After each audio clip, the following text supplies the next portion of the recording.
తెలుగు ప్రజలందరికీ నా హృదయపూర్వక నమస్కారాలు. లిక్కర్ వ్యవహారం చుట్టూ చంద్రబాబు చేస్తున్న కుట్ర రాజకీయాలను వివరిస్తూ ఇప్పటికే 2 ఎపిసోడ్లు చేశాను. ఇది చివరి ఎపిసోడ్, ఇంట్రెస్టింగ్ ఎపిసోడ్ కూడా. ఇవాళ చంద్రబాబు గారి ఈ విడత పాలనలో లిక్కర్ వ్యవహారంలో నెలకొన్న అన్యాయమైన పరిస్థితుల గురించి మీకు సాక్ష్యాధారాలతో సహా వివరిస్తాను. లిక్కర్ రేట్లు తగ్గిస్తామని, నాణ్యమైన మందు అందిస్తామని, అన్ని బ్రాండ్లు అందుబాటులోకి తెస్తామని, 99 రూపాయలకే నాణ్యమైన లిక్కర్ అందిస్తామని హామీలు గుప్పించారు. మరి ఇప్పుడు ఏం జరుగుతుంది? చంద్రబాబు నాయుడు గారు అధికారంలోకి రాగానే ప్రభుత్వ మద్యం దుకాణాలకు మంగళం పాడారు. ఈ కొత్త పాలసీని తీసుకురావడానికి దాదాపు 5 నెలల సమయం తీసుకున్నారు. ఈ 5 నెలల కాలంలో కూడా వైఎస్ఆర్సీపీ హయాంలో బ్రాండ్లు, అవే డిస్టిలరీలో తయారైన లిక్కర్ ను రాష్ట్ర వ్యాప్తంగా అమ్మారు. మరి ఆ మద్యం కల్తీదైతే, నాణ్యత తక్కువైందైతే ఎందుకు అమ్మారు? ఎందుకు నిలిపివేయలేదు? దీనిపై మాత్రం చంద్రబాబు గారు సమాధానం చెప్పరు. కూటమి నాయకులు నోరెత్తరు. కారణం, వారు చెప్పినవన్నీ, చేసిన ప్రచారాలన్నీ కూడా అబద్ధాలే. అధికారంలోకి వచ్చిన సుమారు 6 నెలలకు రాష్ట్రంలో కొత్త మద్యం పాలసీ వచ్చింది. రాష్ట్ర వ్యాప్తంగా ఉన్న ప్రభుత్వ మద్యం దుకాణాలను ఒక్కసారిగా రద్దు చేశారు. ప్రైవేటు వ్యక్తులు వచ్చారు. ప్రైవేటు వ్యక్తులు అనేకన్నా మాఫియాకు ఈ వ్యాపారాన్ని అప్పగించారని చెప్పవచ్చు. దుకాణాల కోసం దరఖాస్తులు వేయడం దగ్గర నుంచి కేటాయింపుల వరకు ప్రతి అంశంలోనూ సిండికేట్ మాఫియాలు, అవినీతి వ్యవహారాలే కనిపించాయి.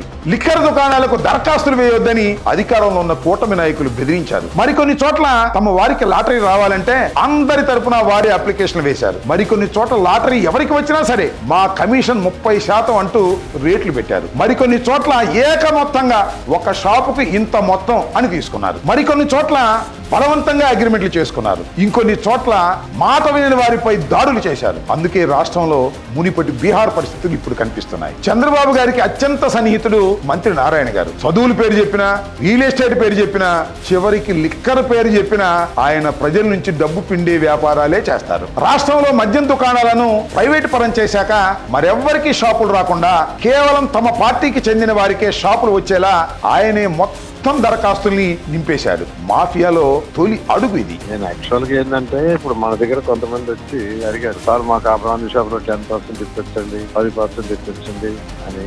సార్ చాలా మంది ఇట్లా అడిగారు కాబట్టి ఒక 100 ఇస్తున్నారు. 2 crores పెట్టి ఓపెన్ చేస్తారు. 2 crores పెట్టి ఇస్తున్నా ఒక 100, ఒకటి 2 లక్షలు కట్టాలి. అంటే ఇప్పుడు ఒక 5 మందికి కలిసి ఒక షాప్ ఇచ్చారనుకో, పెట్టుబడి పెట్టుకోవాలి 3-5 లక్షలు. ఎవరైతే పెట్టుబడి పెట్టి భాగస్తులుగా 5 మంది చేస్తారో మీకు 3 లక్షలు 2.5 లక్షలు పెట్టుబడి పెట్టాలి. అంటే ఫస్ట్ ఇన్స్టాల్మెంట్ 85 lakhs పెట్టాలి. మళ్ళా షాపు దాని ఎస్టాబ్లిష్మెంట్ ఉంటుంది.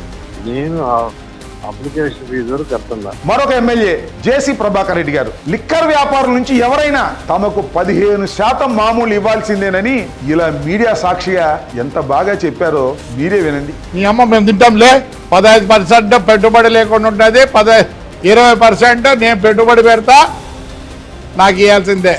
మండలానికి 15 పైసలు ఇవ్వాల్సిందే, పెట్టుబడి ఉండదు. 20 పైసలు ప్రభాకర్ రెడ్డికి ఇవ్వాల్సిందే, ప్రభాకర్ రెడ్డి పెట్టుబడి పెడతాడు. ఎవరికి ఏ బ్రాండ్ కావాలంటే ఆ బ్రాండ్ తీసుకొస్తామని చంద్రబాబు గారు ఎన్నికల్లో హామీ ఇచ్చారు. కానీ ఆయన కుమారుడు లోకేష్ ప్రాతినిధ్యం వహిస్తున్న మంగళగిరిలోనే బ్రాండ్స్ దొరకటం లేదు. సూపర్ 6, సూపర్ 7 తోనే కాదు, లిక్కర్ బ్రాండ్ల విషయంలో కూడా చంద్రబాబు ఈ రకంగా మోసం చేశాడు. ఒక వ్యక్తి బ్రాండెడ్ వైన్ తాగాలనిపించి మంగళగిరి బైపాస్ రోడ్ లో ఉన్న మరొక బారుకు వెళ్ళాడు. అక్కడ కూడా ఆ బ్రాండ్ దొరకలేదు. దీనికి సంబంధించిన సాక్ష్యం ఇది. రెడ్ వైన్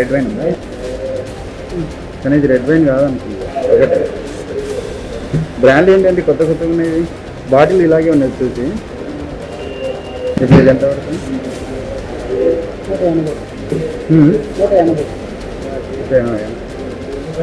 150 ఉంది కదా. బ్రీజర్ ఏదో భయ వాళ్ళు అడుగుతున్నారు. మేమేం చెప్తామండి, ఏదైనా అంతే. నేను బ్రీజర్ తీసుకున్నా, ఇది తీసుకున్నా, బీరైనా అంతే. ఇదే మంగళగిరి నియోజకవర్గం తాడేపల్లి మెయిన్ రోడ్ లో వైన్ షాప్ కు వెళ్తే అక్కడ కూడా కావాల్సిన బ్రాండ్ లేదు. రెడ్ వైన్ ఏముంది? వాటరా ఫుల్లా? వాటర్ 150, 150 కైరా అవేం లేవా? ఏం లేవు. ఇంకోటి అయినా 150. పైగా ఈ వైన్ షాప్ కు పక్కనే ఎంచక్క పర్మిట్ రూమ్స్ నిర్వహిస్తున్నారు. ఇక పగలు రాత్రి కొంతమంది అక్కడే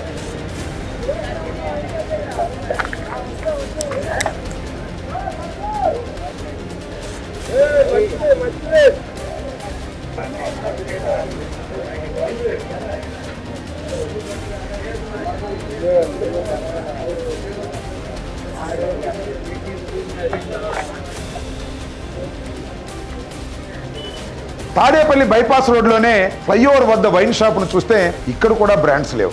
రెడ్ వైన్ ఏదైనా ఉంది? ఖైరా ఏ అది ఉంటుంది, ఫ్రెటర్లీ అని ఉంటుంది కదా, ఏది లేదు. ఈ వైన్ షాప్ పరిసర ప్రాంతాలే పర్మిట్ రూమ్ లా మారిపోయింది. మొత్తం రోడ్డు మీదే ఇలాంటి దృశ్యాలు రాష్ట్రంలో కోకొల్లలు.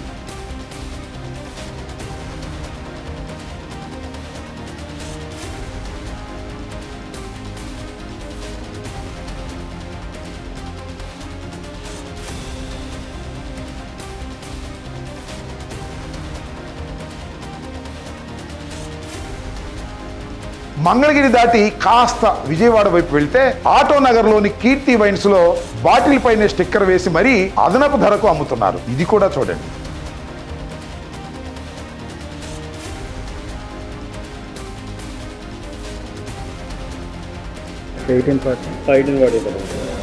స్టిక్కర్ వేసారు అంటే అది లాస్ట్ స్టాక్, అది రేట్ మారింది, అది అప్డేట్ అయింది అని చెప్పేసి కొత్త రేట్ అది తక్కువ ఎక్కువ మామూలు ప్రైస్ తెలియదు. అండ్ ఇదే సార్ రేట్ ఇప్పుడు ప్రెజెంట్ రేట్ అది. ఈ కీర్తి వైన్స్ పక్కనే చక్కగా పర్మిట్ రూమ్ నడుపుతున్నారు. ఈ పర్మిట్ రూమ్స్ కూడా అదనపు లాభమే. ఆ రూమ్ ని నెలకు వేలాది రూపాయలకు అద్దెకిస్తారు. ఇష్టం వచ్చిన రేట్లకు అమ్ముతారు. అంతేకాకుండా ఒక చిన్నపాటి హోటల్ కూడా ఆ రూమ్ ను వాడతారు. ప్రతిదీ వ్యాపారమే. అన్నిటికన్నా మించి ఈ పర్మిట్ రూమ్స్ వల్ల అటువైపు ఎవరైనా వెళ్ళాలంటే హడలే మరి.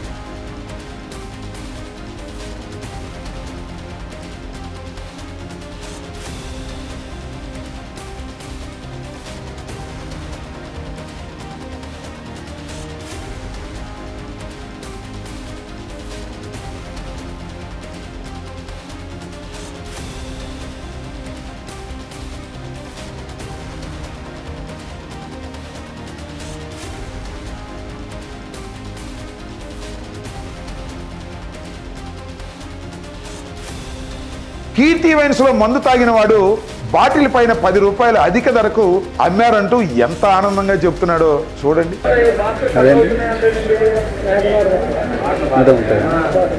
రేటు తక్కువ పెరిగింది.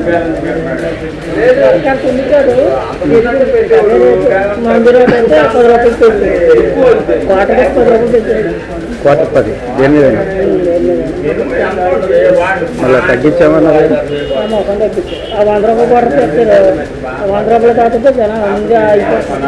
బాటిల్ పై ఒరిజినల్ రేటు కనిపించకుండా ఎక్కువ ధరతో ముద్రించి అమ్ముతున్నారని మందుబాబులు లోకేష్ నియోజకవర్గం తాడేపల్లిలో ఎంత ఆందోళనలో ఉన్నారో మీరే చూడండి. 160 అమ్ముతున్నారు. అట్లా బాగా కొట్టేసి దాన్ని రేటు కొట్టేసి ఈ 3 కనబడకుండా 3 జతలు పెట్టారు. మార్కెట్తో 2 పెట్టారు. అవును, అంటే వీళ్ళ స్టాక్ ఉండదు. అదే నెక్స్ట్ వచ్చేది ఏంటంటే 160 ఎంఆర్పీతో వచ్చేస్తుంది. మళ్ళీ గవర్నమెంట్ ఆర్డర్ ఇచ్చింది 10 రూపీస్.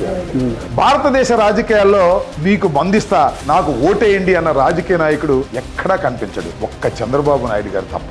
ఎన్నికలకు ముందు చంద్రబాబు మందుబాబులకు తక్కువ రేటుకే మందిస్తానని, నాణ్యమైన మందిస్తానని హామీ ఇచ్చారు. 6 నెలల వరకు ముందు ప్రభుత్వం ఉన్న బ్రాండ్ అనే కొనసాగించాడు. ఆ తర్వాత బాటా రేటుకు అంటే 99 రూపాయలకు ఒక మందు తెచ్చాడు. అప్పటికే ఉన్న బ్రాండ్ల రేట్లు తగ్గిస్తాడని మందుబాబులు అనుకుంటే వాటికన్నా నాసిరకమైన బ్రాండ్లను తీసుకొచ్చి వాటిని 99 రూపాయలకు అమ్మడం మొదలు పెట్టారు. చివరకు ఈ 99 రూపాయల మందు ఏం చేస్తుందంటే లివర్, కిడ్నీలను కాల్చేస్తుంది. ఇది నేనన్న మాట కాదు, ఏకంగా ఒక మందుబాబు అన్న మాట. చీప్ అనేది ఏదో 90 రూపాయలు పోతుంది చూసారా, మరీ ఘోరం అంతే. 90 రూపాయలకి 6 నెలలు తాగితే లోపల సామాన్లు ఏమి ఉండవు, బాడీ ఒకటే ఉంటుంది. అంతే, చాలా మంది చెప్పారు 99 రూపాయలు మరీ డెడ్ చీప్. అది వాడు తాగంగానే ఏమవుతుందంటే మొత్తం ఎక్కేస్తుంది. అది ఇక్కడ తాగుతారు కదా, గేట్లోకి వెళ్ళంగానే మొత్తం వచ్చేస్తుంది. ఇంటికి వెళ్ళేటప్పటికి ఏముండదు. ఏమంటే 100 రూపాయలు వస్తుంది. వాడి కెపాసిటీకి అదే, వాడు 200-300 సంపాదించుకుంటే వాడు ఆ మైండ్లో ఉంటాడు. కానీ నాకు లివర్ పోతుందా, కిడ్నీ ప్రాబ్లం వస్తుందా, స్టమక్ ప్రాబ్లం వస్తుందా, అవన్నీ అది సంబంధం లేదు. 100 వస్తుందో లేదా, 90 రూపాయలకి వస్తుందా, 99. నేను అది తప్ప ఏం కాదు. దీనికోసం ఉండవల్లి నుంచి వచ్చేది. ఉండవల్లి సెంటర్లో లేదు, ఆ బ్రాండ్ లేదు. ఈ లోపల గార్డెన్లో ఒక ఉంది, అక్కడ లేవు. మళ్ళీ ఇక్కడికి వచ్చా. నేను అది తప్ప ఏ తాగను. అక్కడ ఎక్కడ కూడా లేకపోతే ఇంటికి వెళ్ళిపోతా, తాగను. అది నా మెంటల్ అది. ఇప్పుడు దీనికోసం చూడు, నేను ఉండవల్లి నుంచి వచ్చానంటే పెట్రోల్ 50 రూపాయలు పెట్రోల్ ఖర్చు అయ్యింది తప్పకుండా. ఇక్కడ ఏంటంటే ఒక యూనిట్ మనం అడుగుదాం, డిమాండ్ చేద్దాం లేడు, అంతా తెగించేస్తుంది. 10 రూపాయల కోసం ఎందుకు ఎవరలా కావాలనేసి 10 రూపాయలు ఇచ్చారు నాకు. మనం ఇచ్చిన కొద్ది వాళ్ళు చూస్తూనే ఉంటాం. మళ్ళీ ఒక్క 4 రోజులు అవుతారు, మళ్ళీ 10 రూపాయలు పెంచుతారు, 2.30 చేస్తారు. మనం ఏం చేస్తాం, 2.20 ఇచ్చి తాగిన 10 రూపాయలు కేసు ఎందుకు రావాలి తీసుకో. ఇంకే మీరు చెప్పారు కదా, నువ్వు కూడా ఇచ్చేస్తావు, మనం మొత్తం మీద అన్నావు, ఏపీ మొత్తం అన్నావు. అది మన వల్ల కాదు. ఇక గ్రామాల్లోకి వెళ్ళినా, ఏ పట్టణంలోకి వెళ్ళినా ప్రతి వీధిలో కూడా ఖచ్చితంగా ఒక మినీ బార్ కనిపిస్తుంది. ఆ ఏరియా వాళ్ళతో ఒక వాట్సాప్ గ్రూప్ ని ఏర్పాటు చేసుకుని ఆర్డర్ రాగానే మన స్విగ్గీ, జొమాటో తరహాలో వెంటనే మందు ఇంటికి వచ్చి మరీ ఇస్తారు. రాష్ట్రంలో ప్రస్తుత పరిస్థితి ఇది. దాదాపుగా రాష్ట్రంలో ఇలాంటి బెల్ట్ షాపులు 50,000 నుండి 60,000 వరకు ఉన్నాయి. మరి అడ్డగోలుగా సంపాదించిన ఈ సొమ్మంతా ఎవరి చేతుల్లోకి వెళ్తుంది? ఈ బెల్ట్ షాపు కోసం కూడా వేలం పాట పెట్టారు. ఒక్కో షాపు గరిష్టంగా 1,00,000 రూపాయల వరకు వేలంలో కొనుగోలు చేశారు. ఈ డబ్బంతా కింద నుంచి పై వరకు పంపకాలే. సాక్షాత్తు హోంమంత్రి గారి నియోజకవర్గంలో బెల్ట్ షాపుకు వేలం పాట ఎలా జరిగిందో చూడండి.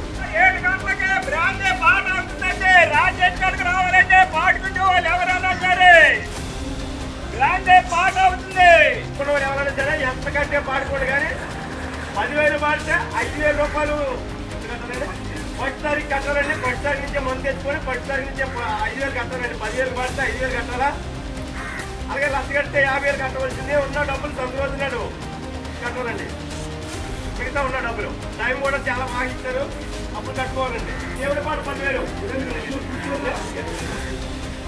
రాత్రి త్వరగా 20,000, 50,000 అవుట్ పోసుకొని 50,000.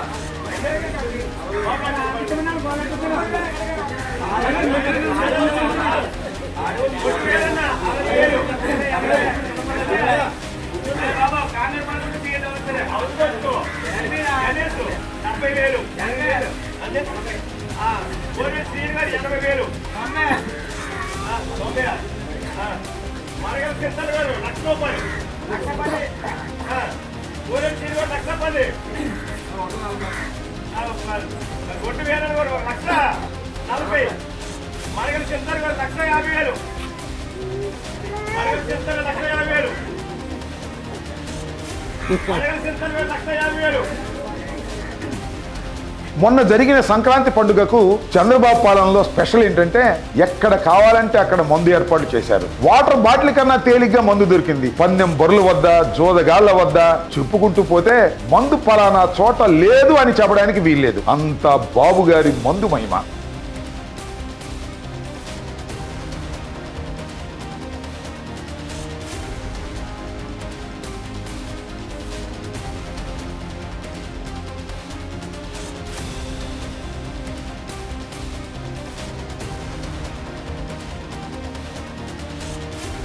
టీడీపీకి చెందిన తిరువూరు ఎమ్మెల్యే కొలికిపూడి శ్రీనివాస్ గారు స్వయంగా తమ పార్టీ వాళ్లే బెల్ట్ షాపులు పెట్టి మందు అమ్ముతున్నారంటూ బయటపెట్టారు. ఇంతకన్నా ప్రభుత్వానికి సిగ్గుచేటు వ్యవహారం ఏముంటుంది?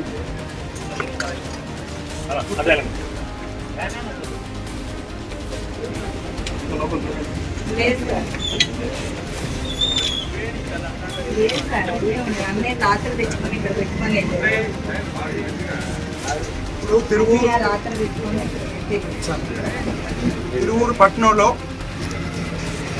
అఫీషియల్గా 4 మద్య షాపులు ఉన్నాయి. నాకు వచ్చిన సమాచారం ప్రకారం ఒక 35 బెల్ట్ షాపులు ఉన్నాయి. ఈ 35 బెల్ట్ షాపులతో పాటు నియోజకవర్గంలో 4 మండలాల్లో మొత్తం 130 దాకా బెల్ట్ షాపులు ఉన్నాయి. ఇప్పుడు ఎదురుగా ఉన్న వైన్ షాప్ వాళ్ళు ఇక్కడ ఒక 5-6 బెల్ట్ షాపులు నడుపుతున్నారు. బెల్ట్ షాపులు మద్యం అమ్ముతున్నారు. ఫలితంగా 9వ తరగతి 10వ తరగతి చదివే పిల్లలు కూడా దురలవాట్లకి లోనై దారి తప్పడం జరుగుతుంది. బాబు రాజ్యం మందు బాబుల మత్తు రాజ్యం అనొచ్చేమో. చంద్రబాబు గారు తీసుకొచ్చిన మద్యం పాలసీ ఎంతటి అవినీతిమయమో మీ కళ్ళతో మీరే చూశారు. రాష్ట్రంలో మద్యం వ్యాపారాన్ని ఒక మాఫియా ఏ రకంగా శాసిస్తుందో కూడా చూశారు. కానీ చంద్రబాబు నాయుడు గారు ఒక నయా గోబెల్, రెండవ ప్రపంచ యుద్ధంలో మరణించిన గోబెల్స్ మరలా చంద్రబాబు నాయుడు గారి రూపంలో అవతరించాడనటంలో అతిశయోక్తి లేదు. తాను తీవ్రమైన అవినీతికి పాల్పడుతున్నా, అక్రమాలకు పాల్పడుతున్నా ఆయన పాలసీలు ఎంతటి దుర్మార్గమైనవైనా సరే వాటికి రంగులద్ది ప్రజలకు మభ్యపెట్టడంలో చంద్రబాబు గారు ఘనాపాటి. ఎన్టీఆర్ కు వెన్నుపోటు నుంచి కూడా ఆయనకు బాగా అలవాటైన విద్య ఇదే. అందువల్ల తిమ్మిని బమ్మిని చేయగలడు, మంచి విషయాలను చెడ్డవని ముద్ర కూడా వేయగలడు. చంద్రబాబు గారి నైజాన్ని ప్రజలకు చెప్పడానికే లిక్కర్ వ్యవహారంపై ఈ ఎపిసోడ్ చేశాను. నిజాలను గ్రహించిన మీరు సత్యానికి, వాస్తవానికి మద్దతుగా నిలవండి. సత్యమేవ జయతే.